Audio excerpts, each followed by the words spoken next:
มาสงขาพ่อแม่พี่น้องผู้ทำยินกูก็กูคนมาสงขาแต่ก็หักที่หักและนับถือกูก็กูคนค่ะมาสงขา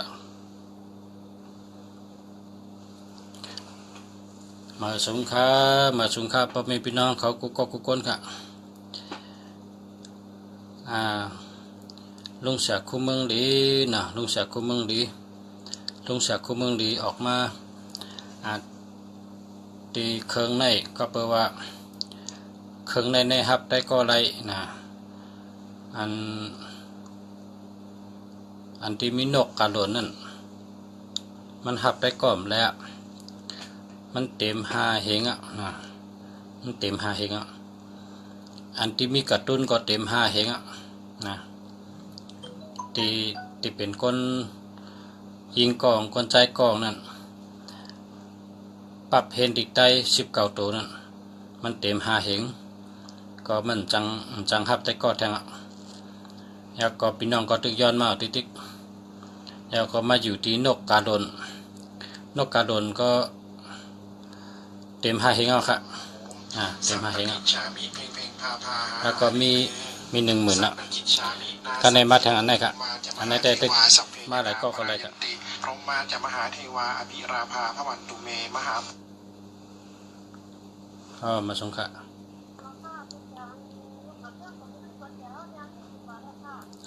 จมค่ะขอบคุณนำค่ะค่ะมาสงค่ะค่ะประชาไทยทอดชดตัวนี้มื่อเตือนเลยค่ะมาสงค่ะ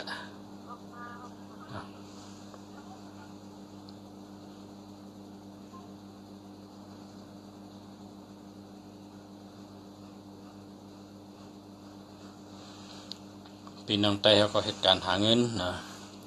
ตึกเลิกการตัวเหลียวเนี่ย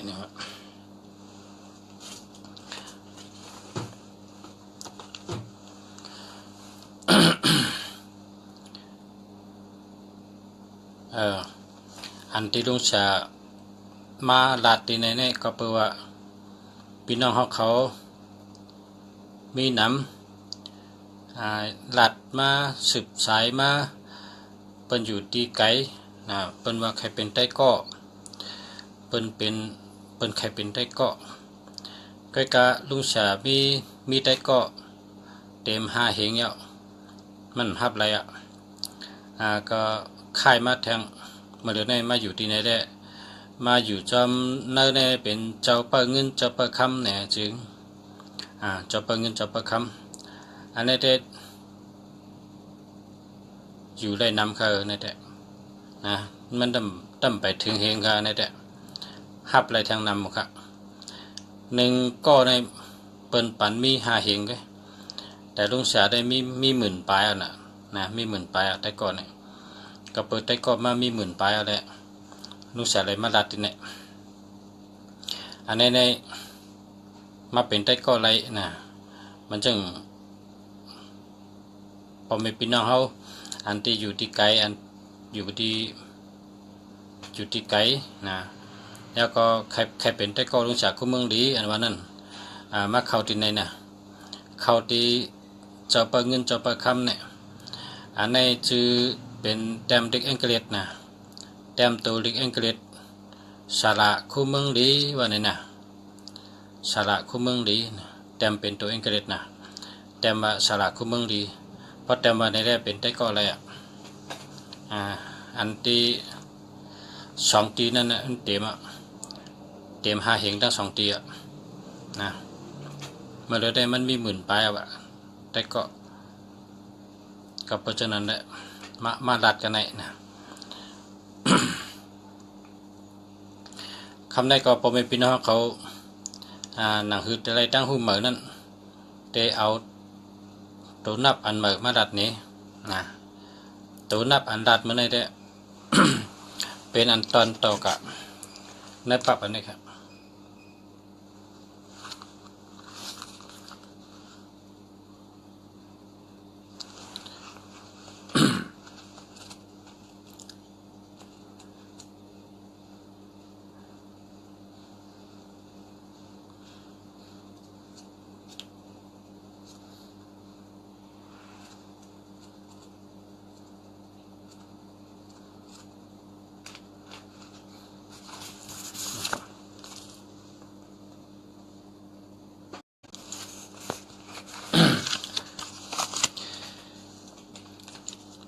หมายจักเมตตาดีกล้าขายดีมีเงินมีคำนะหมายจักเมตตาดีกล้าขายดีมีเงินมีคำหมายจักนี่มันเหมือนหนังเพราะว่าแตกเป็นรถนี่ก็เพราะหมายจักตัวใหญ่นี่ก็มันเหมือนจังรถยนต์นะหมายจักตัวใหญ่ก็จะมี8789 8782 87895 87896นะฉะนั้นในเขาห้องว่าตัวนับตัวใหญ่เพราะตัวนับตัวใหญ่นี่ก็ตีป่องมันก็เหมือนจังมีกาลำใหญ่นั่นน่ะพอมีกาลำใหญ่ต่างโคก็เลยน้ำต่อโคก็เจียวเย้านะเพราะว่ากาลำเล็กต่างโคก็เลยเกะนั่นก่อนนั้นเย้าเขาลัดแตกไว้ว่าพอหมายพงใหญ่นี่หาเงินได้น้ำหาได้น้ำกล้าขายได้น้ำพอโตงเล็กก็กล้าขายได้เกะเงินเนี่ยมันเข้ามาเกะมันเหมือนหนัง เอารถเครื่องต่อโคและเอากาต่อโคพอเอากาต่อก็เจ้าเย้าเป้น้ำนะพอเอารถเครื่องต่อก็นานเย้าก็เปิงเป้เกะนะแตกไว้เหมือนหนังก้นแลนเข้กันกองตื้อซอกดินให้แลนกองตื้อแคบดินให้แลมก้อหนึ่งตื้อแคบดินแลนก้อหนึ่งตื้อซอกดินแลนก้อตีตื้อซอกดินนั่นหอดต่างๆมันก็ได้ไว้ก็เพราะฉะนั้นหมายพงอันเท่าหาเงินนี่ก็เพราะหมายพงตัวใหญ่ก็ได้เงินน้ำหมายพงตัวใหญ่ก็ได้เงินน้ำเพราะหมายพงตัวเล็กก็ได้เงินเกะหมายพงตัวเล็กก็มันจึง223 332นะ224 422จะในเปิดห้องหมายพงตัวเล็กพวกคนใจเนี่ยอย่าไปเจอแล้วนะคนใจอย่าไปเจอไว้แต่มียิงเขาก็นะเปิ้นแตกว่าพวกคนกะหาปลาเนี่ยพวกคนหาปลาคนกะงับปลาคนกะตีปลาเนี่ยพอมีแนงผืนเล็กๆกะหาปลาก็มันไล่ปลาอ่อนเนี่ยตัวเล็กๆเลยพอใครปลาตัวใหญ่ๆก็หลูมีแนงผืนใหญ่ๆนะกลางปลาตัวใหญ่มันแต่ได้ปลาตัวใหญ่พอเขากว่าที่น้ำใหญ่น้ำลงเขาได้ปลาตัวใหญ่พอแนงเขาเล็กมันก็พอปลาตัวใหญ่มากเนี่ยแนงเขาก็ขาดหมดอ่ะแนงเขานั้นมันตีตัวใหญ่มันไรก็แปลว่าแนงเขาเป็นแนงตีปลาอ่อนไงเพราะเขาได้ปลาตัวใหญ่ก็แนงเขาก็หลุดแนงหลงพื้นใหญ่กว่าเนื้อน้ำพอคนกัดตีปลาตัวใหญ่เฮือก็หลุดลำใหญ่นะพอเฮือเล็กเอามาปามไรพอเฮือเล็กก็ต่างปลาเล็กพอเฮือใหญ่ก็ต่างปลาใหญ่นะมันเหมือนนั้นเนี่ยหมายพงนี่เป็นชื่อตัวใหญ่ๆผู้ทำยินเขากูก็กูกลในกานาเนี่ยพอชูเจ้ากับชื่อหมายพงนี่ชื่อตัวใหญ่ๆนะ7887 8998 6889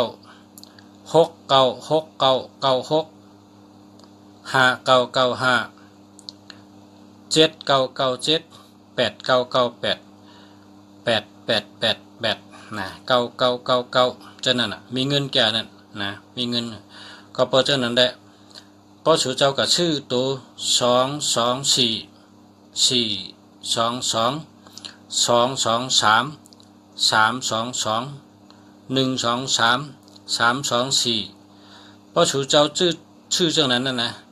เหมือนชูเจ้ากับชื่อแนงผืนเล็กๆได้มันยับปลาตัวใหญ่หมดเลยมันปองว่าชูเจ้าเงินนำเนี่ยมันเข้าอะไรมันเข้าอันเล็กลงไปนะเพราะคาไรปลาหลงแนงก็หลงชื่อแนงใหญ่มันเหมือนจังนั้น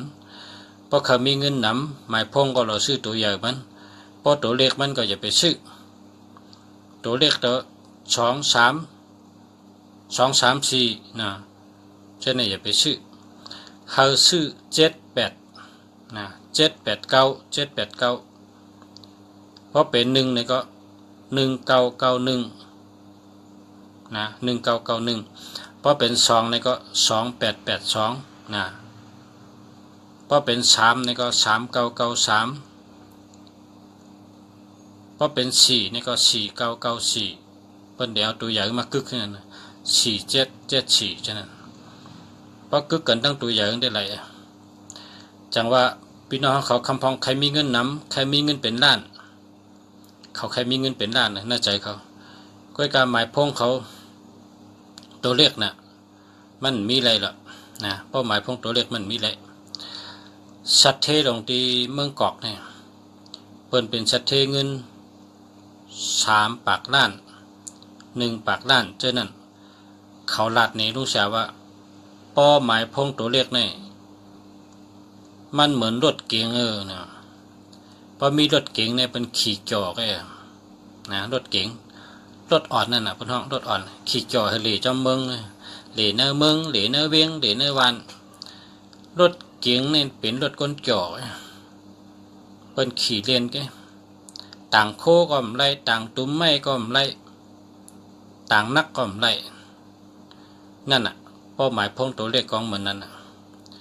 มันจอยกวนเขาหาเงินได้เพราะข้าเฮิงหาเงินปันเฮาเนี่ยสุดด้วยดูอีกอมูเซอร์อีกอเขามูเซอร์เขาแมวเขาโมงเขาเพราะเขาซื้อรถเนี่ยเขาซื้อโตโยต้าช่ำต่างพักกัดลุงเขาได้ช่ำเอาเรียกใส่ขึ้นแทงเป็นโห่ไว้กาก้นลอยเนี่ยมันจึงโห่เขาเรียกใส่ขึ้นแทงต่างได้พักกัดน้ำต่างพักกัดลุงเลยน้ำนะเพราะเป็นรถลงเนี่ยเปิ้นก็ต่างได้น้ำเพราะเป็นรถอ่อนนี่ก็ต่างได้เกะมันเหมือนนั้นค่ะเพราะมีพี่น้องเขาในลุงแสมมาลาดนี้ปุ่งจามมันอ่ะปุ่งแตกมันอ่ะเนาะปุ่งแตกมันเพราะชื่อหมายพงในชื่ออันใหญ่ๆนะตัวเลขอย่าไปชื่อในกานาในครับพอมีพี่น้องเขาเป็นสัตเทนะใจก็จะได้ใหญ่นะอาจามก็จะได้ใหญ่ตั้งเฮ็ดก็จะได้ใหญ่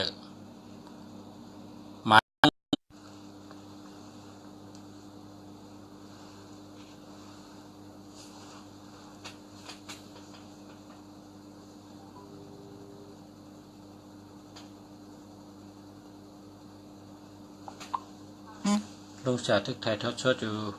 เมียงไทยเครื่องดีโทขมันนั่นเอง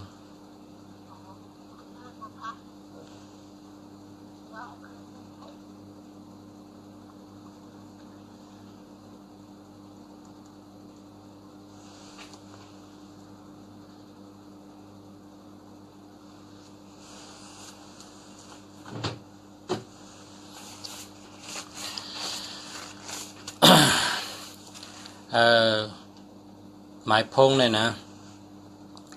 หมายพงเนี่ยเราชื่ออันตัวใหญ่ๆมันนะตีลุงเสียก็มีน้ำจะเพราะว่าใครซื้อเนี่ยก็6999699เนี่ยก็มีน้ำจะลุงเสียเก็บมาไว้น้ำจะ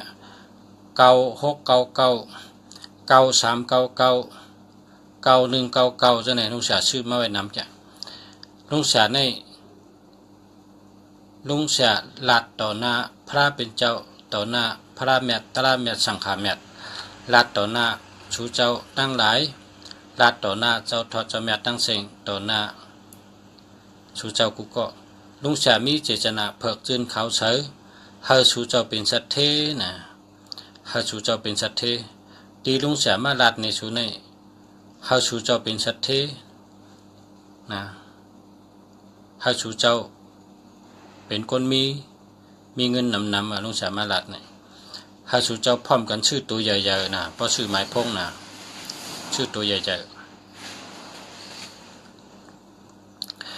มันนังว่าลุงเสียหันพี่น้องมังก็ในเมเขาลาดว่าโผข้าในกินเหล้านะข้าเฮิงอย่าไปกินเหล้าจังไรลุงเสียแลกบันหมายพงไรให้อย่าไปกินเหล้านะแลกไรค่ะลูกอ่อนหงเฮนเขากอดจ้องกลุ่มการลักปลายก็ กลุ่มการเล่นเกมก็ป้อสนใจดึกไล่การเฮียนก็มันดีป้ายปีหยาก็มันดีจังนั้นก็ลุงเสียแลกปันได้พอแลกปันเอาดีขึ้นดีขึ้นเต้ๆกำเดียวแค่นะก้นอันขั้นไว้เพียเพราะเปิ้นรัดพระก็มันยุ่มเปิ้นรัดลองดีก็มันยุ่มกว่าดูกว่าต้านก็มันยุ่มกว่าจ้องก็มันกว่าก้นเจนั่นนะเปิ้นห้องก้นตื้ออันนั้นน่ะเพราะใครมันเป็นก้นดีข้าเฮิงใกล้ไว้พระเนี่ยก็ลุงเสียได้แลกปันไม้พงเฮาเป็นก้นดีเฮาใกล้ไว้พระเฮ็ดไรค่ะเฮ็ดไรกำเดียวนะหมายพงเนี่ยเฮาขาก็เห็นมาเฮาขาฮู้ดีป่องมันเพราะสูเจ้าเขาจำตัวเนี่ยเฮาขาอามาขำเฮาได้จำบันสูเฮาสูเจ้าหันกับหน้ากับตาเฮาขำแลนสูละนะเฮาแลนสูเจ้าจำแต่เลยก้นก็เลยมีอาจังจังหือเฮ็ดอาจังดีขึ้นมาเฮ็ดไรออกหมายพงในเฮ็ดไรกูมิ้วนะ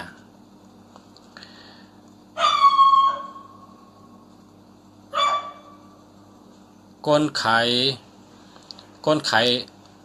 ถบผู้นึงก้นไข่ถบผู้พี่น้องใต้ในเกี่ยวกินถบผู้ก้นไข่ถบผู้กองมันก็มือกูปอกในมันก็เฮ็ดหนึ่งอิดหนึ่งออดให้ขายเฮ็ดหนึ่งอิดงอดให้ขายมันก็ขายหิมเฮินมันเฮ็ดมอเล็กๆกันไงนะมันตั้งมอเล็กๆ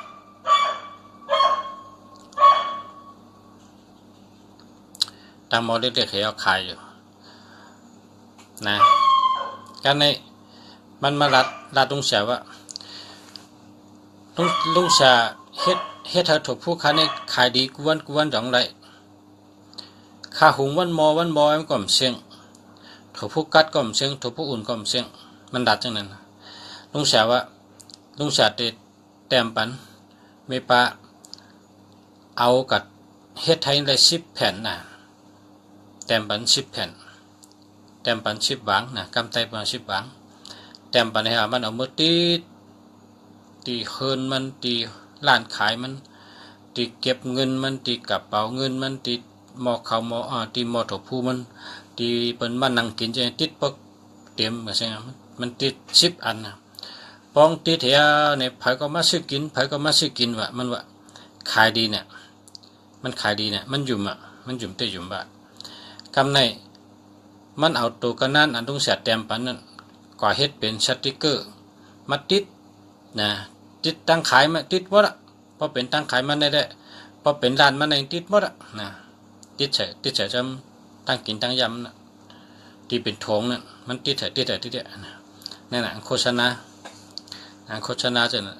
เมื่อเดี๋ยวได้หมายพงมันก็แหลกนะมันแหลกตีลุงเสียเดี๋ยวนั้นขายดีว่าขายดีคนขายถูกผู้ก็นะนั่นน่ะ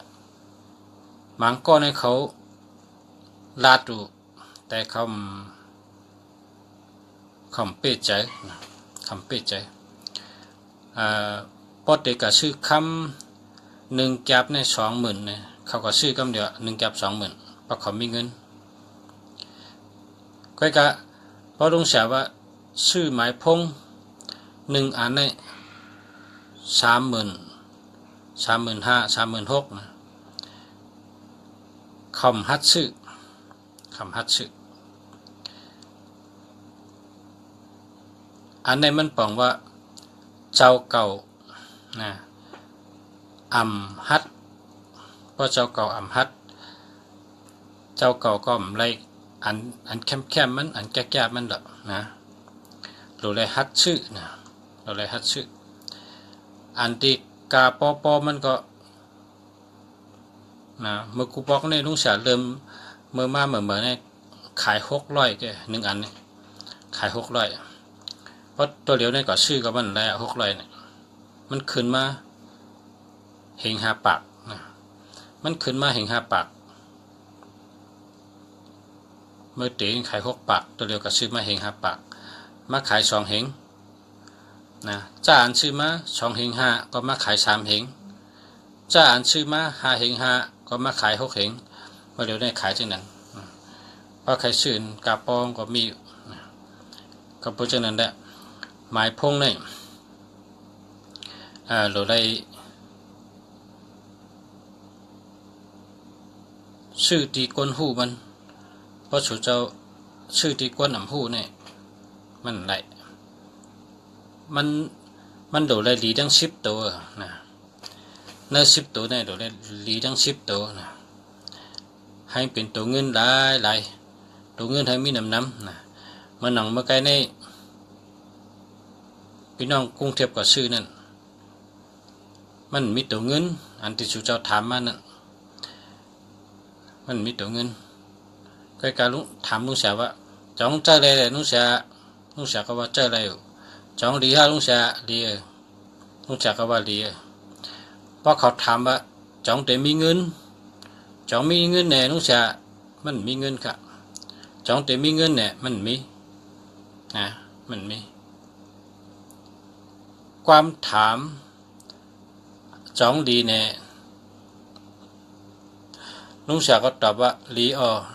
นี่เป็นความตอบที่ถูกแวนอ่ะพอเพิ่นถามว่าจ้องดีเนี่ยลุงเสียมันมีเงินก็นะพอตอบจังไหนนะมันว่าคำไรถามมีเงินคำใครถามข้าถามว่าจ้องดีเนี่ยในก้อยมันตอบแมนเมลก็เพราะฉะนั้นแหละคนถามมันว่าจ้องดีเนี่ยลุงเสียก็ตอบว่าดีในแกพอสุดถามว่าจ้องมีเงินพอใจจ้องมีเงินพอใจจ้องรัดเพในแต่ละความตอบมีเงินรัดเพเพราะกับชื่อนี่ให้ชื่อมีเงินมันตัวมีเงินก็ลุงเสียแต้มลงกูว่าน่ะนะ966 53969นะ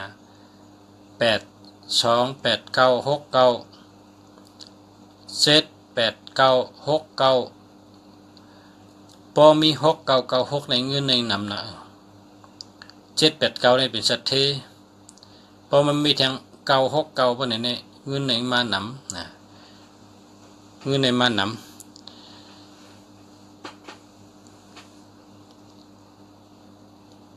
พอข้ามีเงินนำก็หลุดชื่อหมายพงในหลุดชื่อตัวใหญ่มันน่ะ6886 7887 9889น่ะชื่อจังนั้นน่ะ5665 9669นะ6996 5995 4994 3663 828 787จะ878นะชื่อจังนั้นน่ะเพราะชื่อจังนั้นน่ะมันมีเงินแต่มีเงินนำนะเลือกชื่อตัวมีเงินมันเพราะว่ามีตัว6เนี่ยบอกว่าเจาะนะมีตังเจาะหมอยุ่มหมอโขหมอห้องความหมอเปียกหมอมนหมอเซอมีตังเจาะเจอนะเพราะมีตัว6พอมีตัว5เนี่ยฮะบอกว่ามีสตินะมีสติพอแต่เฮ็ดสังก็สติพอมีสติพอท่องสติปัญญาพอมีสติในปัญญาก็เกิดขึ้นปัญญาก็มีมาคำเดียวเป็นว่าสติปัญญานะมีจำกัน5665เนี่ยเป็นสติปัญญา1551ก็สติปัญญา1441ก็สติปัญญา459 549นะ4554จะในเป็นห้องสติปัญญานะ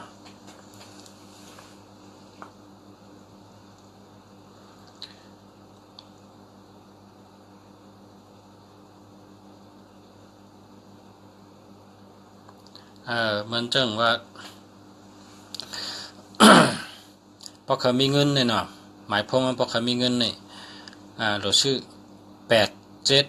8789นะ87899 8789969 8789 6965จนเนี่ยมีเงิน8289 8289 828965 828956ฉะนั้นมีเงินนะ ในถามมามันเป็นคนไทยแต่มาว่าสร้างแสงลิ้นทองนะมันแต่มาในมันว่าชื่อหมายพงจังหือแต่ได้มีเงินนะมันถามมา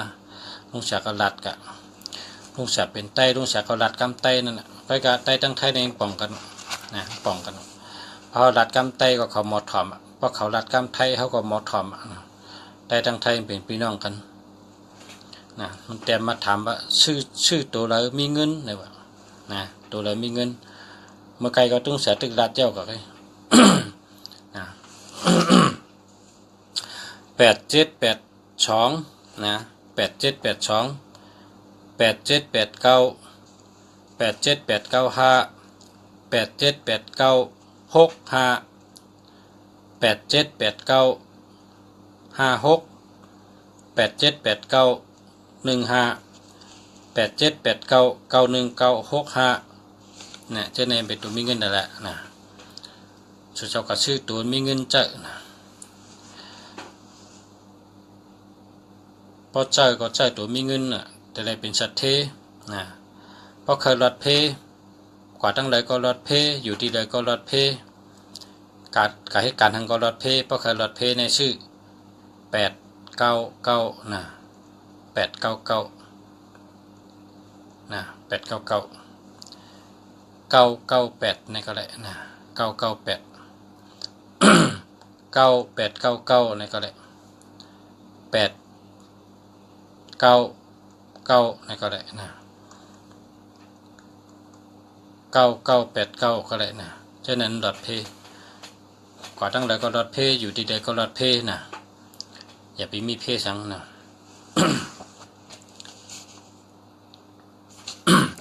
กันได้หมายพงลาบหลีนะหมายพงลาบหลีอันนี้แต่365เนาะ365 365 356 356 359นะ359 539นะ539 536 536 536 635นะ635 656นะ656 656 639 639เจ้าในเป็นหมายพงดีนะหมายพงดีมีเงินมีคำมีตังเจ่อเจอซื้อเจอลาดทั้งก็เป็นยุ่มนะลาดทั้งก็เป็นเฮ็ดจอมขายทั้งก็ขายลีนะกล้าขายก็ขายลีเหตุการณ์ที่ใดก็ได้เงินกล้าขายทั้งก็ขายลีเหตุการณ์ที่ใดก็ได้เงินดีกว่าทั้งใดก็มีคนจ่อยมีคนหับตอนการงานที่มีแต่เสนะอันนี้เป็นหมายพงดีนะที่รัดเนี่ยนะ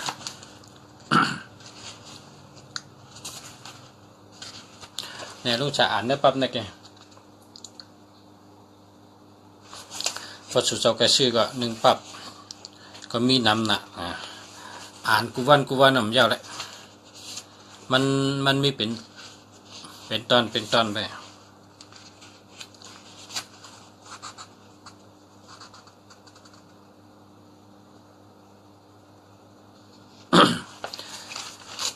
กำในทำหมายพงคนใกล้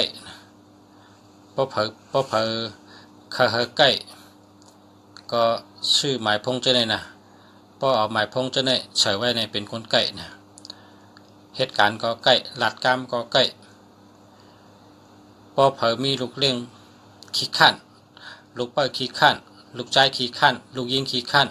ลูกข่อยขี้ข้านพอเผอมีเจ้าเนี่ยนะชื่อหมายพงเจ้าเนี่ยใส่ปันนะมันเหตุการณ์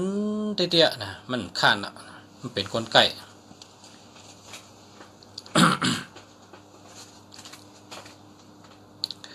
447นะ447 474 474 744นะ447เจอในคนใกล้นะเป็นห้องหมายพงคนใกล้หมายจากรัฐคนใกล้พอเผยขั้นมันก็มีลูกใจขี้ขั้น มังก็มีลูกยิงขี้ขั้นมังก็มีลูกเปิ้ลขี้ขั้นมังก็มีลูกขวยขี้ขั้นมังก็มีตะเปขี้ขั้นป้องขั้นชื่อจังไหนใส่บันนะ มันติเป็นก้นไก่มากันเดียว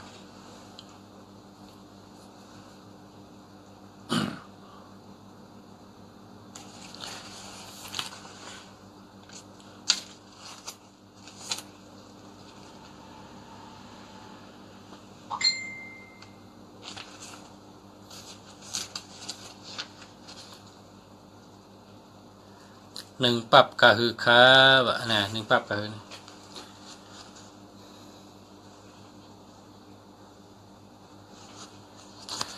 หนึ่งปรับ100หนึ่งปรับ100หนึ่งปรับ1ปากหนึ่งปรับ1ปากกากขันมันหนึ่งปรับ100ก็นะ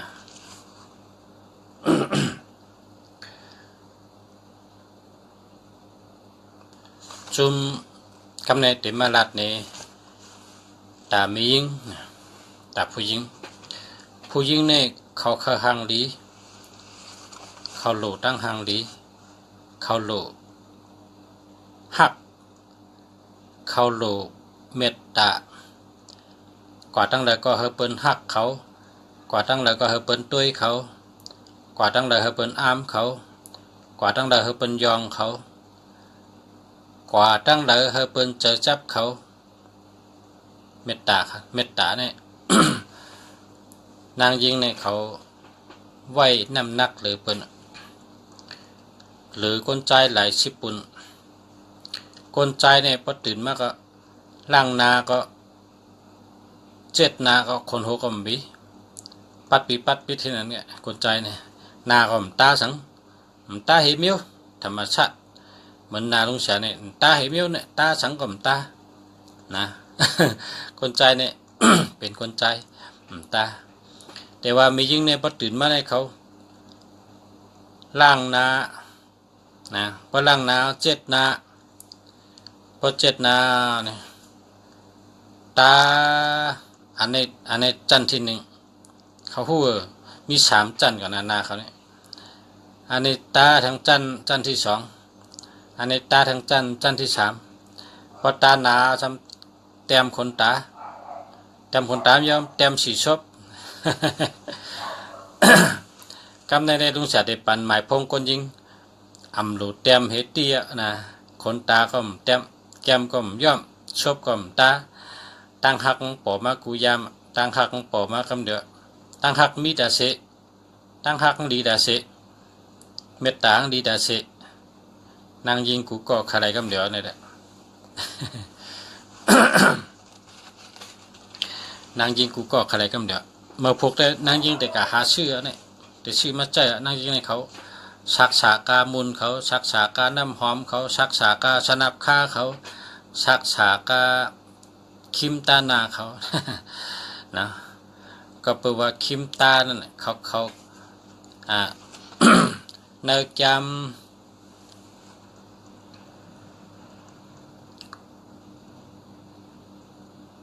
จำปืนล็อกกะ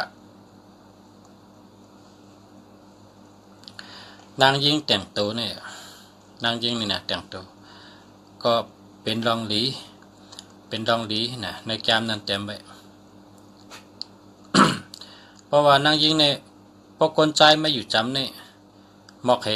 ยานให้ว่างเนี่ยหอมมีทางหัวหอมมุนเขาก็หอมน้ำหอมเขาก็หอมหมอกเขาก็หอมตัวเขาก็หอมนางยิงเนี่ย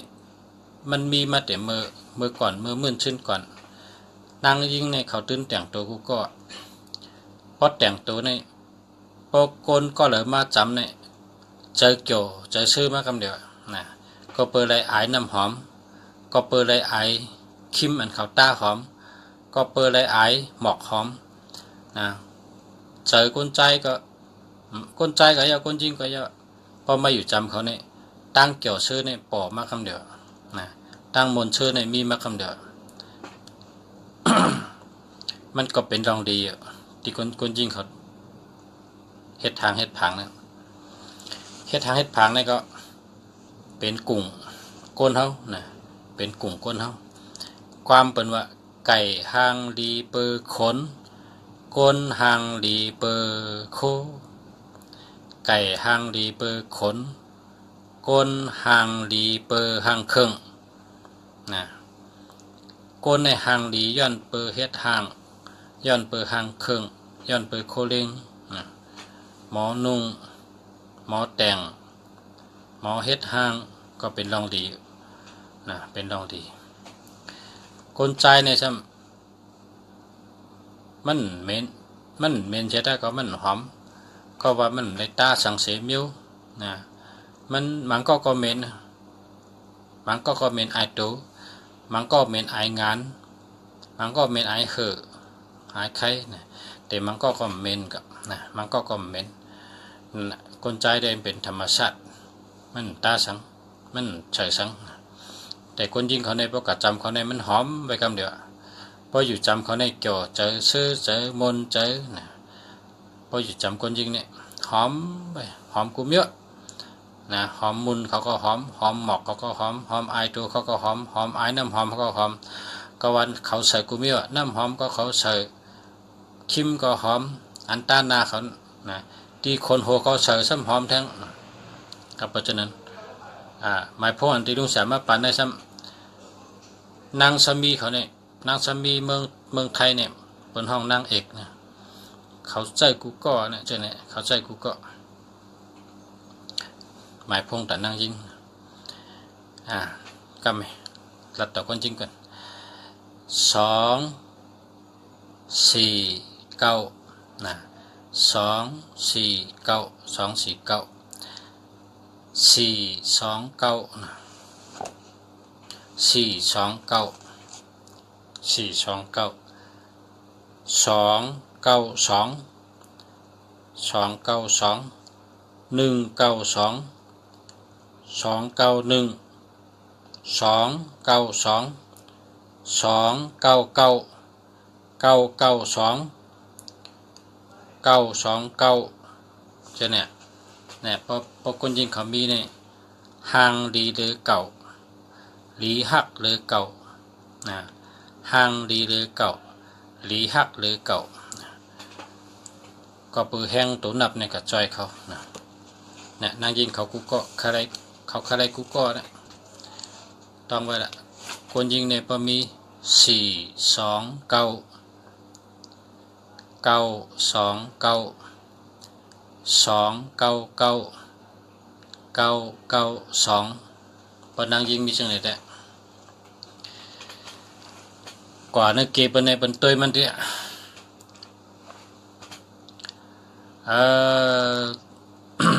จองมีเงินค่ะอันนี้แหละ062869788นะมีนำเท่านั้น978 978 789 987 789 897 3ตัวในปีนกับปีนมาในเปิ้นห้องว่านักกาหมายพงนักกามันตัวใหญ่เลยเปิ้น789 987 978นะ3ตัวนี้มันตัวใหญ่เลยเปิ้นมันเป็นคนหัวค่ำเพราะเผอมีจังไหนมีเงินนะมีเงินติ๊ก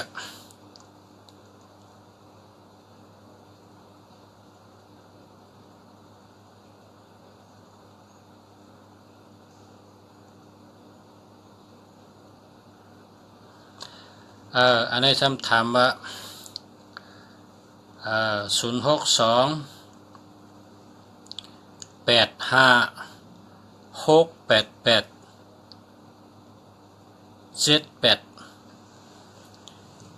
ลุงสายยามรัดกับมือปนมา2 เดือนแน่ยามรัดปอกมีก้นก้อหนึ่งนะมาเดี๋ยวนี้มีลูกมี2 ก้ออันนี้เป็นรองเตงเพราะผักไข่หันในมาจุลุงเสียได้ป้ากันในสุเจ้าได้ป้าสุเจ้ากับหันกับตาดีอ้ำแกหมายพงมี78 เหมือนก็ตัวเดียวในดีเดีย8 7 8 หมายพงนะ8878มือกูปอกในมาขาดเปิ้นก็เฮิรนหลังนั้นปองขาดเปิ้นเนี่ยมันขายตั้งกินอันพักกับเราเนี่ยนะขายพักกับเราเปิดห้องว่าลาบนะขายลาบขายกับเขาในมีกุมเยอะกับเขาในเฮ็ดกุมเยอะมันเฮ็ดกับเขาเปิ้นก็มากินเขากูวันอ่ะคนมากินเขาเนี่ยกลางเนกลางวันกลางเนกลางวันกลางเนกลางวันกลางค่ำกลางเนกลางวันกลางค่ำกลางเนกลางวันกลางค่ำนะเปิ้นมากินเนี่ยเป็นชัดเทตัวเดียวเนี่ยเป็นชัดเทเฮิรนนั่นของเสือเฮิรนนั่นก็เสือเป็นของมันอ่ะแล้วก็หิมมันเนี่ยหอบมันเนี่ยมันชื่ออะไรหมดอ่ะเสือเป็นของมันหมดอ่ะนะแต่มันเฮิรนได้มันเฮ็ดก็มันเสือเฮียปองเสือเนี่ยมันก็เฮ็ดชุ่มยาวลงกว่าต่อลงกับกูไผ่กูตั้งอ่ะเมื่อเดี๋ยวได้โอ้ล้านมันใหญ่นะวะน่ะหมายพง8878เนี่ยลุงชายยามลาดปอกแล้วอ่ะลาดมือป่นมาหลายเดือนน่ะนะก็ในก็ไม่มีทางชื่อในคำหมอฮอมันเป็นตัวเองกระเลียดเนี่ยคำหมอฮอหรือกระเลียดเนี่ยก็หกของเนี่ยคนก็เนี่ยหมายพงเนี่ย8878น่ะคนมี8878เนี่ยนะมันขายเนื้อมันขายลาบพักอันเป็นเฮ็ดกับเขาเนี่ยไม่เฮ็ดกูเมี้ยที่เป็นเนื้อเนี่ยนะมันขายเนื้อนั่นแหละมันขายหึงเอาตัวเดียวเนี่ยมีลูก2ก็มันเอาเมเห็นมีลูกนะแต่ว่ามันมีไว้น่ะเชื่อเฮิรนหลังนั่นเฮ็ดมันเป็นเจ้าของตัวเดียวเนี่ย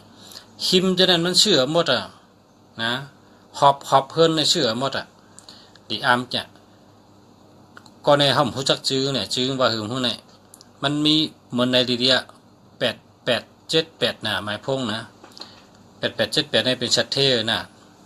อันนี้เนี่ยพอเป็นใต้ก็เต็มดิกใต้มาดูหน่อยว่าจื้อว่าเหือหน่อยจอมเย้าคาลุงเสียเป็นใต้ดูหน่อยเป็นใต้ดูหน่อยเป็นใต้หมอหกของไอ้กะหมอหกของไงจื้อเนี่ยหมอฮอนั่นน่ะหมายพงเนี่ยเหมือนในดีเดีย8878นี่เป็นชัดเทนะมันขายนั่นมันขายเนื้อนะราชเชื่อแล้วขายเนื้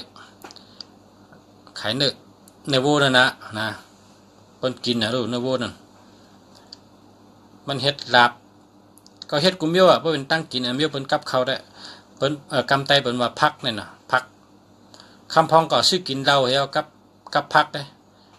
นะมันคนกำน้ำเนี่ยก็ซื้อกินเหล้าให้กับพักมันนะแกเข้าของขายนะก็กินเข้าก็อะไรเป็นชัดเท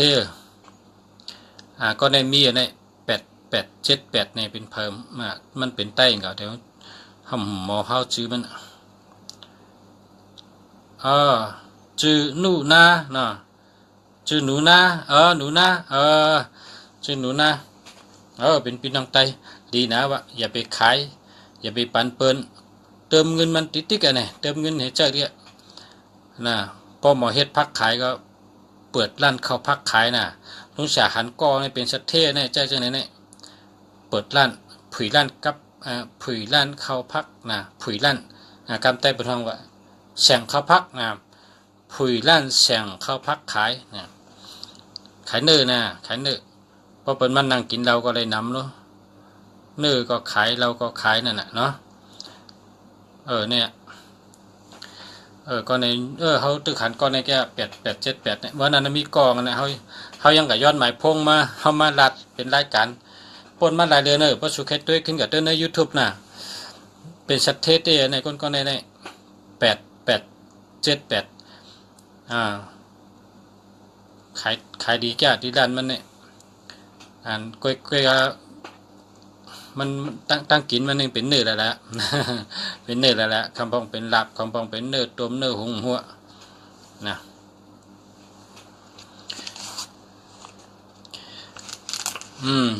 โอเคมันเก่า10 โมงไปอุบกันที่ขิงดึกนอนก่อนเมื่อพวกเราเหตุการณ์เมื่อพวกเขามาพบกันแทงนะเมื่อพวกมาด้วยปันไม้พงแทงเมื่อพวกมาด้วยหมายจากรัฐนะหมายจากรัฐหมายพงเพราะเผื่อเคยถามก็เต็มขึ้นมานะ ลุงเสียมาลาดอันในได้ก็หับเลยนำอัน2 ตีนั้นมันเต็มเต็ม5 เฮงเต็มทั้ง2 ตีนั้นที่เป็นกระตุ้นก็เต็มที่เป็นนกกาโลนก็เต็มก็เลยออกมาลาดตีนะครับเนี่ยเตลาดเครื่องในพี่น้องเมืองใต้นั่นคำพองเป็นอยู่ทั้งเมืองใต้อยู่ทั้งหมู่เจน้ำคำพองอยู่ทั้งเจล้านคำพองอยู่เมืองเขปุ่นนี่เมืองขวัญเมืองตีเมืองวันปุ่นนี่เมื่อวานเนี่ยมีในเมืองเขนั่นน่ะก็เลยก็นั่นก็ลาดว่าเขาย้อนเป็นไต้ก่อลุงเสียหับให้ปอกย้อนกับหับว่าเนี่ยเขาว่าอยู่กันแล้วเขาอยู่ทั้งเมืองเขใต้ในเมืองเขเขาว่านั้น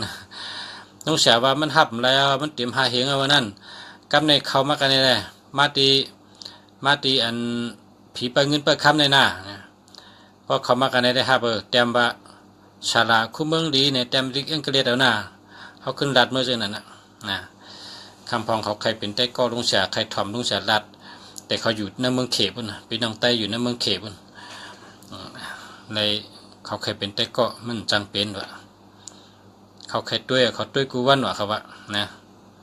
ในก็ในเครื่องในแต่หลุดฮับอะไรทางนำแต่ก็ได้เสียเนี่ยมาอะไรทางนำนะมาชงขามาชงกูก็กูก้นค่ะมาชงกูก็ค่ะเฮาอยู่ดีมีเงินเฮาห่างดีกึกปืน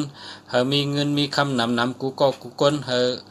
เป็นโปรเลี้ยงเปิ้นเฮาเป็นไม่เลี้ยงเปิ้นน่ะเฮามีเงินมีคำนำเฮามีเฮินมีเยเฮามีเฮินมีเฮินกวางมีสวนกวางเฮามีรถมีกามีร้านขายดีเฮามีลองซื้อไรขายแมตก้าของขายมันเฮามีนาการขึ้นใหญ่มาสูงเฮามีเงินมีคำเฮาเป็นชัดเทหลงให้รักแหลมเฮามีปิญญาอัฐราชา18 เปิงเตรียมทนกูเมียวรักแหลมหรือดีเชียนต้นเสเก่าหาปิญญาหาตั้งหู้ใส่ตัวกูก็กูก้นน่ะอยู่รักแหลมหาตั้งหู้ใส่ตัวน่ะหาเฮามีเงินมีคำนำน่ะปกป้องภาวะเฮาเป็นชัดเทหลงน่ะเฮาดีเชียนต้นเสเก่าพี่น้องผู้ถ่อมยินกูก็กูก้นน่ะมาสงค่ะ